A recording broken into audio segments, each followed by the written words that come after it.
Just into the inbox, the CIA director is floating a 28-day Gaza ceasefire limited hostage deal in Doha. This is from Bill Burns, who's there. We also know Netanyahu is kind of saying, let's wait and see.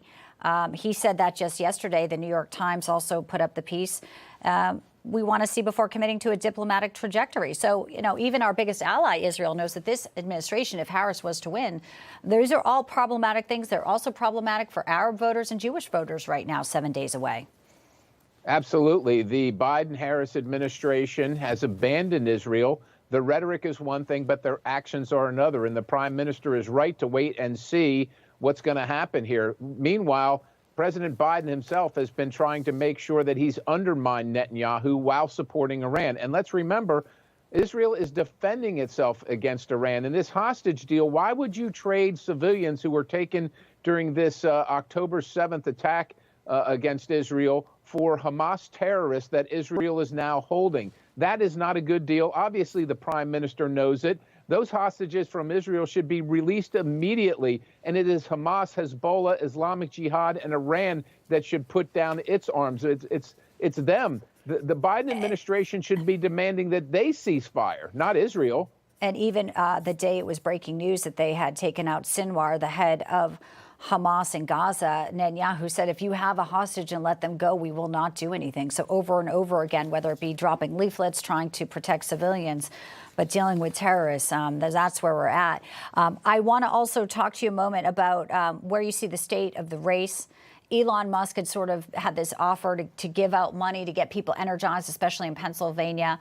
And the voter registration data from last week came in, exceeded Democrats, Republican by 85%.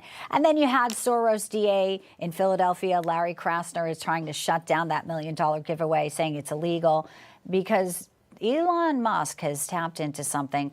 And unlike all the billionaires like Soros, he also has his own billions, and he's putting it behind Trump.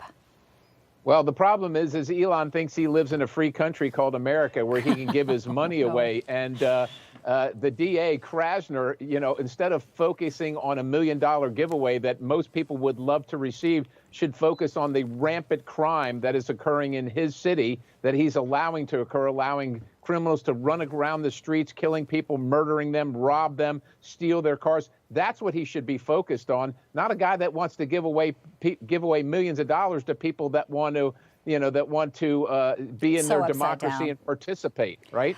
Yeah, it's so upside down. Pennsylvania, Allentown, a majority Latino population. And Donald Trump's there tonight. The left has sort of been trying to mar all the positive speeches that happened at Madison Square Garden, picking on this one insult comment. What do you make of this? Do you think that they are going to actually be successful in a town like Allentown to try and smear Donald Trump? Or is this already, baked in that people who are with him, and it's all about the ground game now, 7 days away, not so much convincing undecideds in Pennsylvania? Well, Bianca, certainly the people that are with Trump are with him. But here's the real news. The Harris campaign is in free fall, and they're desperately clinging to anything, trying to make any actual news. They can't talk about what they've done. They can't talk about what they'll do. And so all they have left is to criticize their opponents. Everybody gets it. Nobody cares what she says anymore. We've heard enough. There's nothing new, and President Trump is going to win Allentown, and he's going to win Pennsylvania, and he's going to be the next president of the United States. And, of course, they're panicking, and you're seeing the signs of desperation. I know tonight we have just about 20 seconds. She'll talk about J6, but there is an economist model that is just coming in, and it's new. It says Trump win probability reaches its highest level since August.